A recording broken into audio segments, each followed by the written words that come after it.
Train Sim World 3 is a railway simulation game featuring virtual recreations of several real-world routes, but, despite its name, it primarily focuses on three countries, namely the United Kingdom, Germany, and the United States of America. Unfortunately, there are only a couple of exceptions to the rule, namely France and Switzerland, and even then we currently have only one French and two Swiss routes in the game. Whilst I still enjoy playing TSW every now and then, I think the devs could do better when it comes to what countries they decide to feature in the next route, or future routes for that matter. And here's a few suggestions for where they could go in the future, as well as additional routes from the three core nations. And yes, I know the Dovetail Live forums would make a better chance of DTG actually seeing these suggestions themselves, but out of personal preference I chose not to use the forums. Regardless, here are some routes and trains I'd like to see in TSW 3, despite knowing that most of them are pretty unlikely. For my first suggestion, I have the Charleroi Metro in Belgium, complete with their dinky little trams built in the 1980s. The current network comprises 4 lines totaling 33 kilometers of track, and it features an unusual combination of street running, like an old-fashioned tram, an elevated right-of-way, and the underground loop in the city centre. In some ways it reminds me of the Frankfurt U-Bahn in Germany. Second is the line from Munchen to Nurnberg in Germany, which is 171 kilometers long. If my research is correct, the main passenger service on this route is called the Munchen to Nurnberg Express. Besides the assumed rehashes of locomotives we've already had, the included motive power would be the unique Deutsche Bahn BR102 electric locomotive, of which 6 examples were built by Skoda in 2016, though it took around 5 years before they actually entered service. Skoda also built the double-decker coaches hauled by the BR102, which means DTG could finally include something other than the same Doppelstockwagen coaches we've had ever since Ruhrsieg Nord. Seriously, I'm getting sick of seeing that same coach type getting reused over and over again. We already have München Hauptbahnhof in the game, as part of the München to Augsburg route, so this proposal could be an extension to the previous add-on, and DTG could just use the ICE 3 and BR423 from said add-on as extra AI traffic on the Nuremberg route. Next we have one of my personal favourite lines in the United States, the Music City Star from Nashville to Lebanon in Tennessee, complete with the EMD F40PH and X-Metra gallery cars. This line is only 32 miles or 51.5 kilometers long, but still provides the unique scene of ex-Amtrak locomotives living out an easier life on Nashville's only passenger service.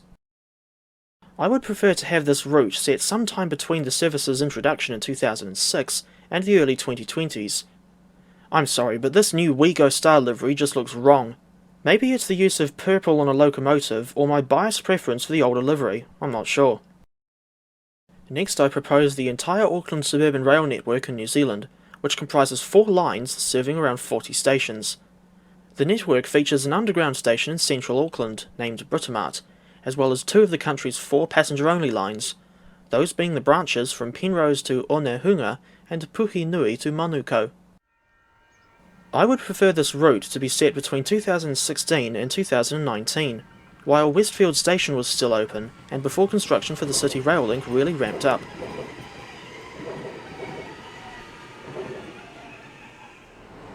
Besides the AM electric multiple units, this add-on would have to include the older ADL diesel units for the Pukekohe shuttle, and KiwiRail's DL locomotives for the freight services that share most of the network with the suburban trains. Because of the suggested time period, this add-on would not need to include the DFB diesel locomotives and SR passenger coaches for Te Huia.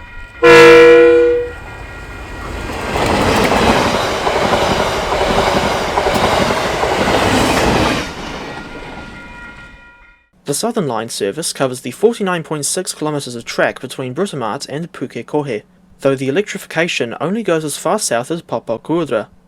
In real life, the ADLs stopped running in August 2022 to allow for electrification to be extended past Papakura. Meanwhile, the Eastern Line covers 23 kilometers of track between Britomart and Manukau, while the Western Line is 31.93 kilometers from Britomart to Swanson, though the line continues to Whangarei as the North Auckland line. And the Onehunga line covers the 12.52 kilometers from Britomart to Onehunga. In 2022, this service was cut back to terminate at Newmarket, as an effect of the ongoing City Rail Link construction. Next we have the Cascais line in Portugal, running for just 25.4 kilometres from Lisbon Caixa do Sodré to Cascais, with 17 stations, and I sincerely apologise if I butchered the pronunciation, as I'm not familiar with Portugal at all. It's a commuter line that runs close to the sea for most of its run, and is notable for being the first railway in Portugal to be electrified, although now it's unique amongst the country's rail network for retaining 1500 volt DC electrification. The track is set at the unusual Iberian gauge, which is 5 foot 5 inches or 1668 millimeters. The trains that run on this line are the Comboios de Portugal 3150 and 3250 class EMUs, which were first introduced way back in 1959. Between 1998 and 2002, they received a major refurbishment that altered the cab fronts to the point where they were barely recognisable from the original. As one would expect from a line running along the coast, the Cascais line is very popular with summer tourists. Next one is London Liverpool Street to Southend Victoria in England, a distance of 34 miles, plus the 3-mile-long Romford to Upminster branch and the 14-mile-long Crouch Valley line from Wickford to Southminster. This could be set in the present day and include the Greater Anglia Class 720 and 745, Crossrail Class 345, and London Overground Class 710. All of those units, except the Class 745, are part of the Bombardier Aventura family. This would technically be a remake of an existing route in Train Simulator, as the aforementioned lines are all part of the freeware Crouch Valley route. An extended version of East Coastway, adding the line east of Hampton Park and out to Ashford via Hastings, giving an additional 35 miles of track. Besides the existing Class 313 and 377 EMUs, this add-on would include the Class 171 Turbostar, and given that it serves Ashford International, it could link up with the existing Southeastern High Speed add-on. This line is only electrified as far as Orr, hence the use of the Class 171s. It also includes a couple of unusual little stations, such as Winchelsea and Dolam, the latter being one of the least used stations in East Sussex. And here's one that you might not have heard of, Line M1 of the Budapest Metro in Hungary.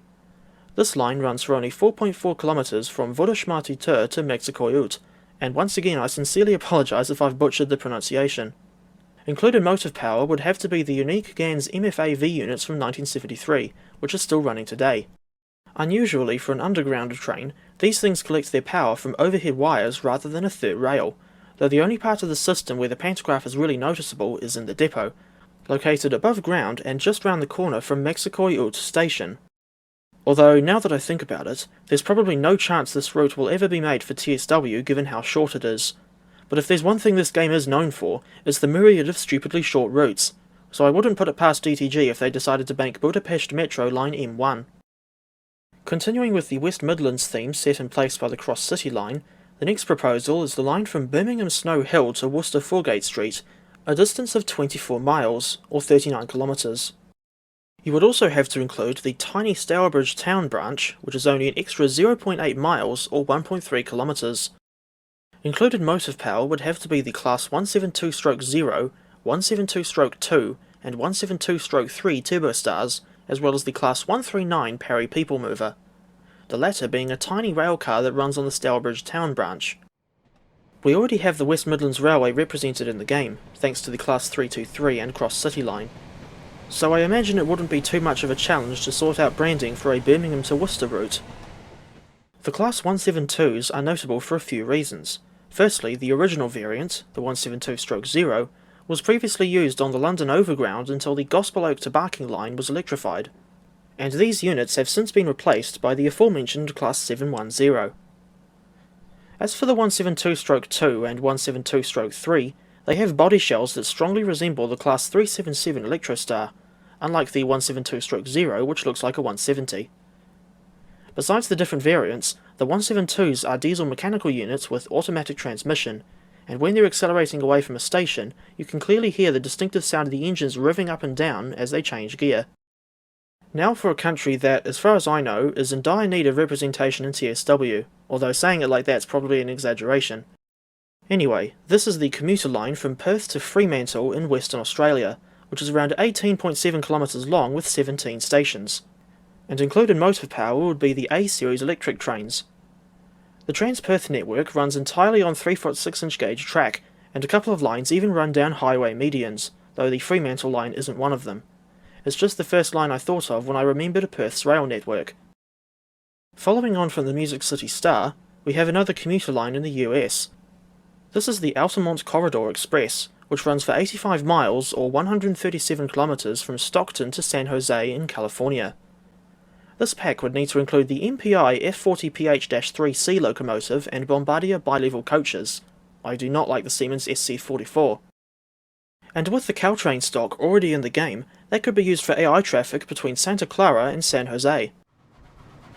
This one probably makes the least sense out of all of those in the list, aside from Budapest Metro M1. This would be a remake of Forum Peninsula, a classic fictional route in the older train simulator.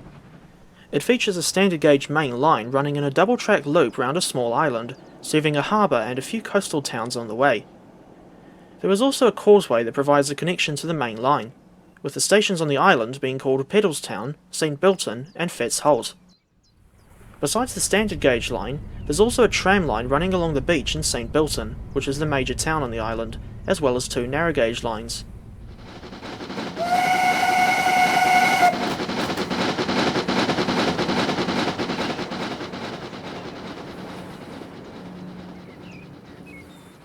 One of those lines runs from the old Forum Pier to the lighthouse at Gray's Point, while the other connects the standard gauge line with a stone quarry in the middle of the island. Included motive power would have to be quite varied, or at the very least it could be quite varied.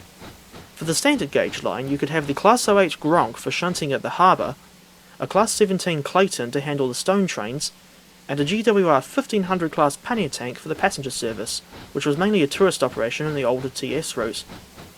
For the tram line you could have the W2 class from Melbourne, or to keep a British theme, one of Blackpool's designs.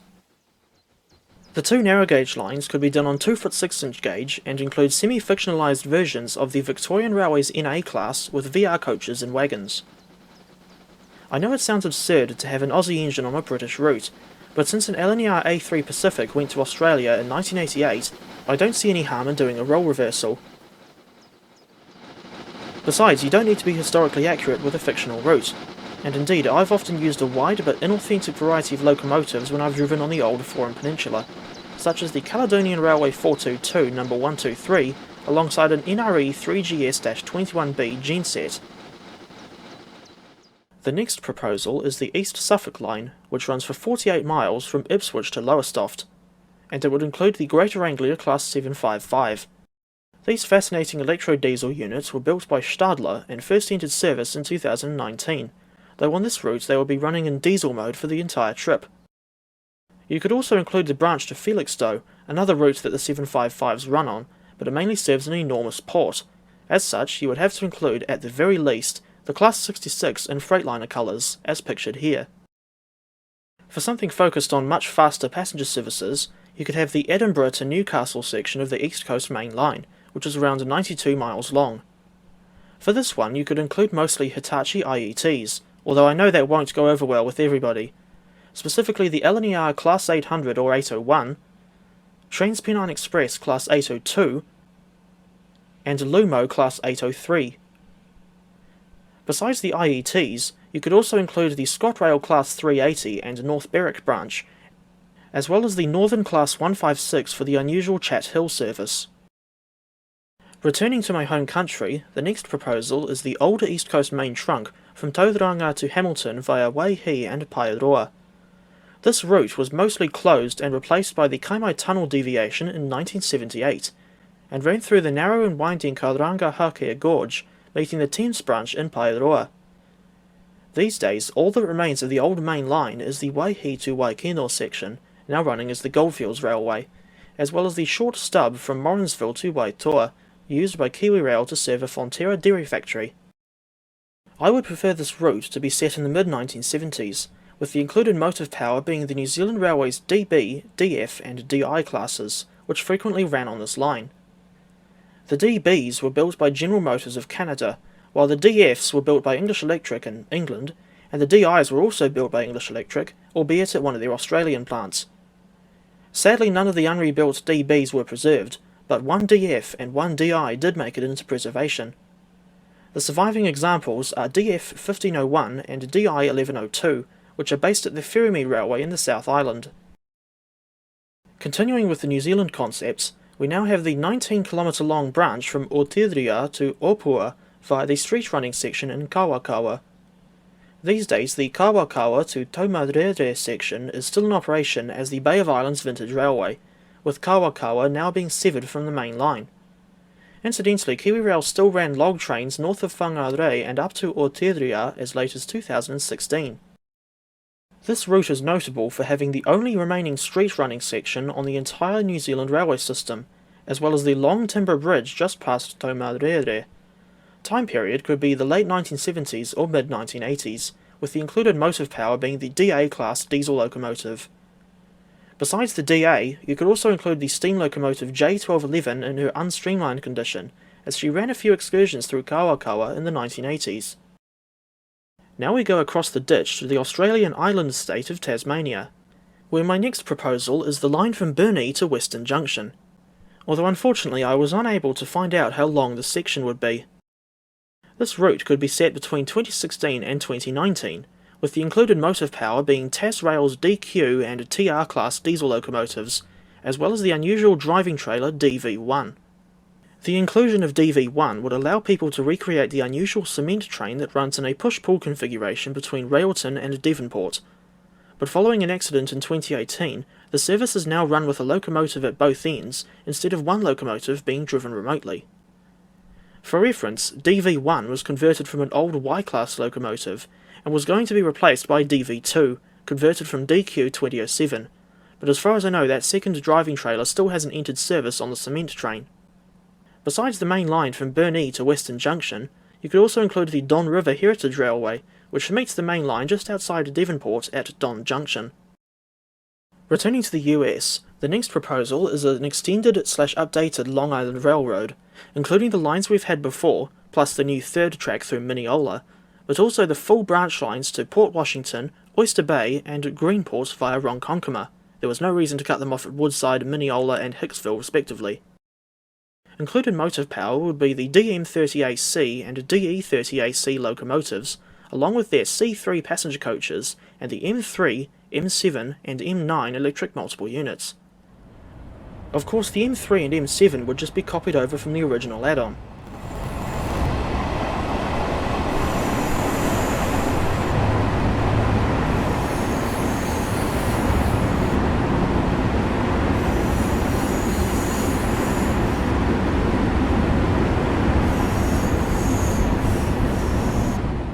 Continuing with the US commuter theme, one other line that I'd really like to see in the game is Sunrail, which is the second commuter line in the state of Florida. This line runs for 61 miles from DeBary to Poinciana, passing through Orlando on the way. It's a fairly recent startup, with the first section opening in 2014. Sunrail's coaches are the classic Bombardier bi-level stock, with trains typically consisting of just 2 coaches. Motive power is provided by the MPI MP32PH-Q, a bizarre rebuild of ex-Mark GP40WH-2s. The MP32PH-Q is the only member of the MP Express family that does not have a full-width engine hood, as it retains the original GP40 one. Another US commuter line I would like to see in the game is New Jersey Transit's Atlantic City line, which runs for 67.9 miles from Atlantic City, New Jersey to Philadelphia, Pennsylvania. The route is notable for being completely separate from the rest of the NJT network, with Trenton being the nearest NJT-served station to Philadelphia. Trains to Atlantic City typically consist of GP40PH-2B locomotives hauling single-decker Comet coaches, and if you want to learn more about this line, then PansyFan 19 has you covered. Taking a brief detour away from the US commuter theme, the next proposal is the Conwy Valley line in Wales, which runs for 30.8 miles from Llandudno to Blaenau Ffestiniog, that southern terminus being famous for the narrow-gauge Ffestiniog railway and its historical connection to slate mining. Included motive power for this route could be either the brand new Class 197, the older Class 150/2 Sprinter, or the Class 230. The 197s were built by CAF beginning in 2020, with the first passenger service running in November 2022. As for the 150s, they were built by British Rail Engineering Limited in 1986 and 1987, and after all, we do already have the Class 150/2 in the game, so this could be a good opportunity to make the 150 actually good, and make sure it actually sounds like a real 150. Meanwhile, the Class 230s are heavily rebuilt ex-London Underground D78 stock units, which ran on the District line between 1980 and 2017. Returning to the theme of American commuter trains, the next proposal is Metra's electrified lines in Chicago, Illinois, otherwise known as the Metra Electric District. This is a small network of 3 lines that all terminate at Millennium Station in the city centre, with branches running out to South Chicago, University Park, and Blue Island. The rest of Metra's system is not electrified, with those trains consisting of varying amounts of double-deck gallery cars hauled by a variety of diesel locomotives, although all of them have EMD prime movers. And from what I gather, the Metra network is a bit of a mess, regarding equipment utilisation and loads of other things too numerous to mention in this video. Services on the Electric District are provided by Highliner 2 electric multiple units. These 2-car sets were built by Nippon Sharyo of Japan, with the first 26 cars, presumably making 13 2-car units, arriving in 2005. Between 2012 and 2016, an additional 160 cars were built to replace the last of the original Highliner units, which were built in the 1970s. The Highliner 2s are aesthetically very similar to the standard gallery cars used on Metra's diesel-hauled services, such as the Heritage Corridor from Chicago Union Station to Joliet. The last American commuter line I'll mention in this video is WES Commuter Rail, with the WES standing for West Side Express Service. This line runs from Wilsonville to Beaverton in Oregon, a distance of just 14.7 miles. This is one of the lesser known and indeed smallest commuter operations in the United States, and it's been going since 2009. Motive power is provided by 4 vehicles built by Colorado Railcar, with one of them, number 2001, being an unpowered driving trailer, while the other 3 are bidirectional diesel rail cars. They also have a selection of Bud RDCs bought second-hand from the Trinity Railway Express in Texas. The Colorado Railcar vehicles are especially unusual because they have a semi-streamlined cab at one end and a blunt cab with corridor connection at the other. The final Australian line in this list of proposals is Ski Tube, a bizarre electrified rack railway in the state of New South Wales, serving the ski resorts in Perisher Valley and Blue Cow Mountain. The line first opened in 1987 and runs for 8.5 kilometres from Bullock's Flat to Blue Cow, though for whatever reason passengers are required to change trains at Perisher if they want to go all the way to Blue Cow. Besides many other bizarre aspects, Ski Tube has an alarming maximum gradient of 1 in 8, and the rail cars can't actually move without the rack rail, so they use a diesel locomotive to shunt the electric units around the depot at Bullock's Flat. Last but not least, we have the Lyon Metro in France, even if it's just lines A and C instead of all 4 lines. After all, I'm not sure how they'd be able to do the MPL 85 trains on line D, since those things don't have drivers. If this add-on was just going to include lines A and C, then the included motive power would have to be the MPL 75 and MCL 80 trains. Speaking of which, I've discussed the history of line C and the MCL 80 stock in a previous video, so I suggest inspecting it if you'd like to know why the Lyon Metro is so unique. For reference, line A is 9.2 kilometres long with 14 stations, while line C is just 2.5 kilometres long with 5 stations, and the latter reuses the old formation of a funicular line for part of its route. Bizarrely, lines A, B and D use trains with rubber tyres, in addition to conventional rails, while line C is just a conventional railway. And that's it. The big list of at least 20 proposals is finally over. Thank you very much for watching, and I hope that at least one of these routes is made into an add-on for TSW. And I reckon the most likely candidate would probably be Munchen to Nurnberg, although sorting out licensing deal with Skoda may be a bit difficult. Anyway, take care everyone, and I'll see you next time.